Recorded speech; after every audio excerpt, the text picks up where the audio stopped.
Orangi town हाजी जमील ज़िया ने कहा है कि औरंगी टाउन में रहाइश पजीर आवाम के लिए जश्न आज़ादी शायाने शान तरीके से मनाने के लिए मुख्तलिफ प्रोग्राम तश्कील दिए गए।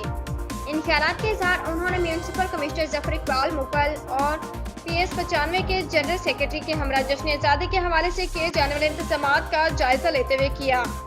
टाउन चेयरमैन ने कहा कि जश्न आज़ादी पर जोश अंदाज में मनाने के लिए शाहरा औरंगी, शाहरा Qaddafi, orange line flyover के अलावा मुख्तलिफ इलाकों में पाकिस्तानी परचम, औरंगी टाउन ऑफिस और रावण अबाउट्स में चिरागा के एहतमाम के साथ साथ मुख्तलिफ पार्क्स में पौधे भी लगाए जाएंगे।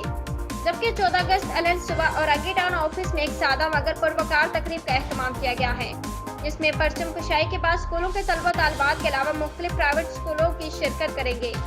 तकरीब में आज़ादी के हवाले से बच्चों के माबेन मिली नगमों और आज़ादी के हवाले से तकारीर और टेबलों के मुकाबलों का इनेकाद किया गया है।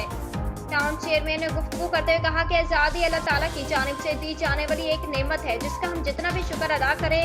उन्होंने पाकिस्तान आर्मी, रेंजर्स और पुलिस के शोहदा को खराज तहसीन पेश किया जाएगा। टाउन चेयरमैन ने म्यूनसिपल कमिश्नर इंतजामिया औरंगी टाउन की तारीफ करते हुए कहा कि जिस तरह आप आज़ादी जश्न को मनाने के लिए रात दिन मेहनत कर रहे हैं वो काबिल तारीफ है। इस मौके पर उनके हमरा यूसी चेयरमैन, वाइस चेयरमैन और बल्दियाती अफसरान भी मौजूद थे। उम्दा में पकाएं और जी भर के खाएं।